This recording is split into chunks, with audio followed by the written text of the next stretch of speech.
ভারতে আপনার গ্রেপ্তার হয়েছেন শেখ হাসিনা, আর গ্রেপ্তার করেছে আপনার ইন্টারপোল মানে ইন্টারন্যাশনাল পুলিশ। এটা শেখ হাসিনার আমল না যে যেন তেন একটা বিচার করে দিলাম। এটা একটা শ্রোতা, 5ই আগস্টে ছাত্র জনতার গণ অভ্যুত্থানে দেশ ছেড়ে পালাতে হয় সাবেক প্রধানমন্ত্রী শেখ হাসিনার এবং তিনি ভারতে আশ্রয় নেন এবং এই শেখ হাসিনার বিরুদ্ধে আন্তর্জাতিক আদালতে এক জুরি মামলা হয়। অবশেষে ইন্টারপোলের মাধ্যমে নাকি গ্রেফতার হয়েছে শেখ হাসিনা। সে বিষয়ে আমরা বিস্তারিত জানবো এবং দেশে পাঠানোর বিষয়েও সে বিষয়ে বিস্তারিত জানবো। আজকের ভিডিওটি খুব ইম্পর্টেন্ট ভিডিও, যার কারণে সম্পূর্ণ ভিডিওটা না টেনে দেখতে চেষ্টা করবেন।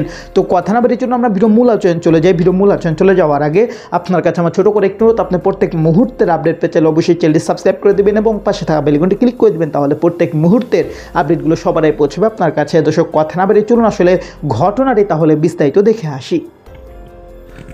সালাম আলাইকুম। আজকে সকাল থেকে আপনার ভারতীয় গণমাধ্যম হিন্দুস্তান টাইমসের একটা নিউজ প্রতিবেদন সোশ্যাল মিডিয়াতে আমরা দেখছি।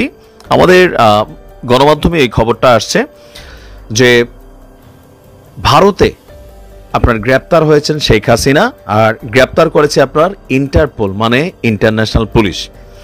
হিন্দুস্তান টাইমসের এই প্রতিবেদনটা এই মুহূর্তে সোশ্যাল মিডিয়াতে ব্যাপক আকারে ছড়িয়েছে। তো অনেকেরই প্রশ্ন, ঘটনার সত্যতা কি? কারণ আমরা জানি আমাদের আন্তর্জাতিক অপরাধ যে ট্রাইব্যুনাল আছে বাংলাদেশে, সেখানে শেখ হাসিনা সহ আওয়ামী লীগের অনেক নেতাদের বিরুদ্ধে এই মুহূর্তে মামলা চলমান আছে। ইভেন সরকারের পক্ষ থেকে ইন্টারপোলের কাছে একটা রেড নোটিশ পাঠানো হয়েছে, গ্রেপ্তারি পরোয়ানা জারি আছে ওনার বিরুদ্ধে। তো সেখান থেকে জনমনের প্রশ্ন যে ঘটনা সত্য কিনা। তো সেটার জন্য আগে আমাদের বুঝতে হবে যে ইন্টারপোল কি, ইন্টারপোল কি কাজ করে বা তাদের কাজের সিস্টেমটা কি। ইন্টারপোল কি জাতিসংঘের শান্তিরক্ষী মিশনের মতন কোনো একটা বাহিনী যে সারা পৃথিবী থেকে তারা কোথাও গিয়ে একটা টিম ওয়াইজ কাজ করে, নাকি আসলে এটা সিস্টেমটা আলাদা? তো পুরোটা বিষয় আজকে আপনারা একটু বুঝে নেন, ক্লিয়ারও হন।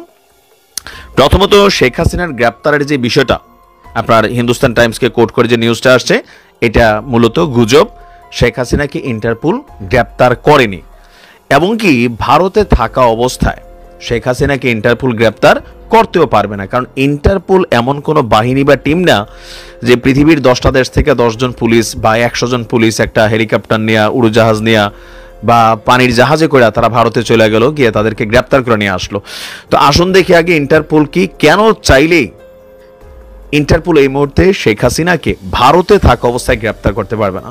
তিনি যদি ভারতের বাহিরে যান তো সেই ক্ষেত্রে হয়তো তিনি গ্রেপ্তার হতে পারেন, কিন্তু ভারতে পারবেন না। প্রথমত ভারত সরকার তাকে আশ্রয় দিয়েছে। তো ইন্টারপোল কারা, এবার আসেন আপনি বাকি অংশটা এখান থেকে বুঝে যাবেন। আমরা এবার দেখছি যে ইন্টারপোল পুলিশ কিভাবে কাজ করে।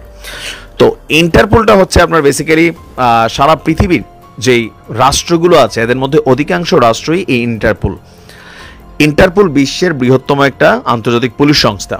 তো তাদের কাজের সিস্টেমটা হচ্ছে কি, এটা সদর দপ্তর এই মুহূর্তে হচ্ছে আপনার ফ্রান্সের লিওনে এটা অবস্থিত। তো বিশ্বব্যাপী যে আইন প্রয়োগকারী সংস্থাগুলো আছে তাদেরকে তদন্তমূলক সহায়তা, দক্ষতা এবং প্রশিক্ষণ প্রদানে কাম করে, মানে তারা কার্যক্রম চালায়। আপনার আমরা যদি দেখি একটি গ্লোবাল পুলিশ কমিউনিকেশন সিস্টেম, সারা পৃথিবীর প্রত্যেকটা দেশ যারা এই ইন্টারপোলের সাথে কানেক্টেড আছে, বাংলাদেশের পুলিশও কিন্তু ইন্টারপোল, ভারতের পুলিশও ইন্টারপোল, তার মানে প্রত্যেক দেশের যে পুলিশ প্রত্যেকেই ইন্টারপোলের সদস্য। এখন বাংলাদেশ থেকে যখন শেখ হাসিনার বিরুদ্ধে একটা রেড নোটিশ গেছে, ইন্টারপোলের মাধ্যমে গ্রেপ্তারি পরোয়ানা জারি করার চেষ্টা করা হচ্ছে, তখন একটা তথ্য ভারতের পুলিশের কাছে যায়। এটার একটা মূল মাদার ডাটাবেস আছে, যেই ডাটাবেসটার অ্যাক্সেস সারা পৃথিবীর পুলিশরা আপনার নিতে পারে। যেমন শেখ হাসিনা এই মুহূর্তে ফেরারি বাংলাদেশের আইনের চোখে, তো তিনি এখন অবস্থান করছেন কোথায়? ভারতে। বাংলাদেশ আন্তর্জাতিক যে পুলিশিং সংস্থা ইন্টারপোলের ওইখানে একটা নোটিশ জারি করে। তো সেই নোটিশ বা একটা রিকোয়ারমেন্ট থাকে যে আমার দেশ থেকে অমুক ব্যক্তিরা পলাতক। তো ইন্টারপোল করে কি তাদের সদর দপ্তর থেকে এই চিঠিটা যেই দেশে শেখ হাসিনা এই মুহূর্তে আছেন সেখানে ফরওয়ার্ড করে দেয়, মানে ভারতকে ফরওয়ার্ড করে দিছে। তো ভারতের পুলিশ করবে কি, তাকে নজরদারি করবে আর তাকে গ্রেপ্তার করবে। কিন্তু ওই ব্যক্তি যদি ওই দেশের সরকার কর্তৃক আশ্রিত হয় তাহলে ইন্টারপোল সেখানে কাজ করে না। তার মানে ভারতে ইন্টারপোল শেখ হাসিনাকে গ্রেপ্তার করা মানে হচ্ছে ভারতের পুলিশ শেখ হাসিনাকে গ্রেপ্তার করতে হবে। বিষয়টা এমন না যে অন্য কোনো দেশের পুলিশ গিয়ে শেখ হাসিনাকে গ্রেপ্তার করতে পারবে, যেহেতু ভারতের সরকারই আপনার শেখ হাসিনাকে আশ্রয় দিয়েছে, সো ভারত থাকা অবস্থায় তাকে ইন্টারপোল গ্রেপ্তার করতে পারবে না। এখন আমরা যদি দেখি যে ইন্টারপোল একটি ডেটাবেস সরবরাহ করে যা পুলিশ বিশ্বব্যাপী অ্যাক্সেস করতে পারে। এই ডাটাবেস সারা বিশ্বের পুলিশকে অপরাধ প্রতিরোধ তদন্তের জন্য অ্যাক্সেস দেয়। ডাটাবেসে অপরাধগুলো যেগুলো থাকে, ক্রিমিনাল প্রোফাইল, ক্রিমিনাল রেকর্ড, চুরির রেকর্ড, চুরি যাওয়া পাসপোর্ট, যানবাহন, আর্টওয়ার্ক, জালিয়াতি, তারপর হচ্ছে কি বলা হয় যে ধরেন এরকম বিভিন্ন রকমের ফেরারি বা জঘন্য হত্যাকাণ্ড, বিভিন্ন ধরনের অপরাধী যারা আছেন তাদের বিরুদ্ধে কাজ করে।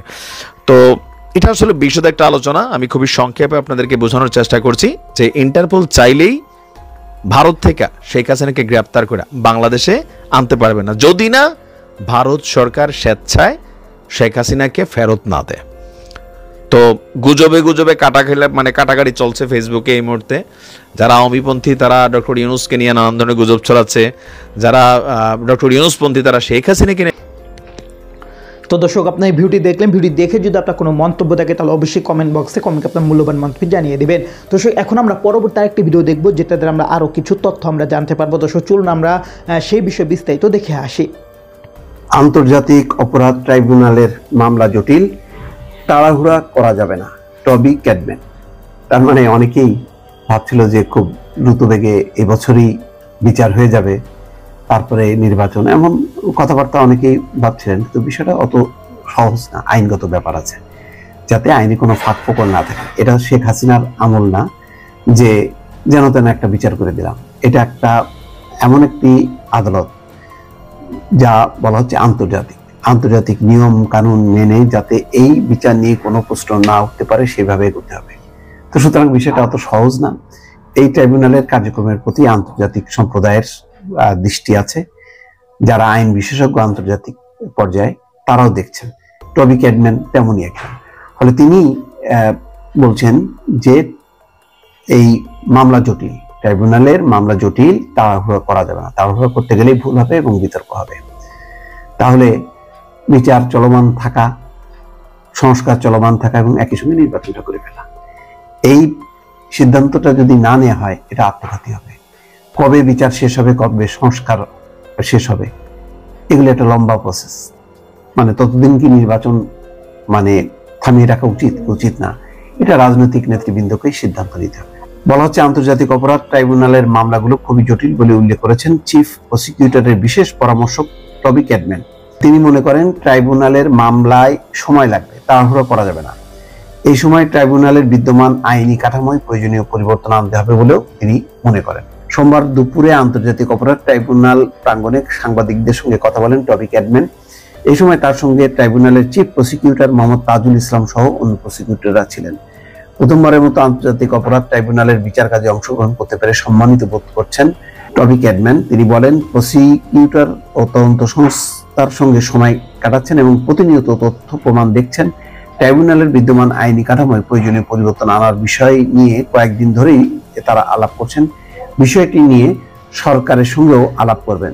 তার আশা বিদ্যমান আইনি কাঠামোয় পরিবর্তন আনা সম্ভব, যা বিচার প্রক্রিয়াকে ন্যায্য ও মসৃণ করবে। এতে দেশীয় আইন ও আন্তর্জাতিক মান বজায় থাকবে, এটা দরকার।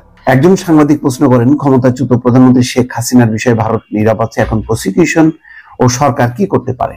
এর জবাবে টবি ক্যাডম্যান বলেন, তিনি এবং চিফ প্রসিকিউটর বিষয়টি নিয়ে আন্তর্জাতিক পুলিশ সংস্থা ইন্টারপোলের সঙ্গে কাজ করছেন।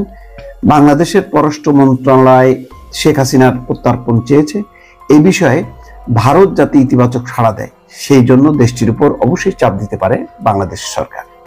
তিনি বলছেন যে ইন্টারপোলের সঙ্গে কাজ করছে, সুতরাং পররাষ্ট্র মন্ত্রণালয় শেখ হাসিনার প্রত্যর্পণ চেয়েছে, ভারত যাতে ইতিবাচক সাড়া দেয় সেজন্য দেশটির উপর অবশ্যই চাপ দিতে পারে বাংলাদেশ। এটা একটা খুব ভালো অভিমত পাওয়া গেল একজন আন্তর্জাতিক আইন বিশেষজ্ঞের কাছে, যে বাংলাদেশ আইনগতভাবে বা নিয়ম অনুযায়ী তার এটা ন্যায্য অধিকার যে ভারতের উপর চাপ প্রয়োগ করতে পারে, যে মূল আসামি তাকে।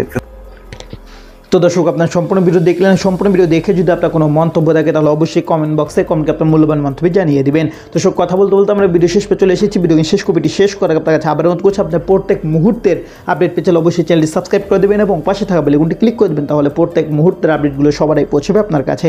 তো সব নিঃশেষ সবাই ভালো থাকবেন, সুস্থ থাকবেন। আল্লাহ হাফেজ।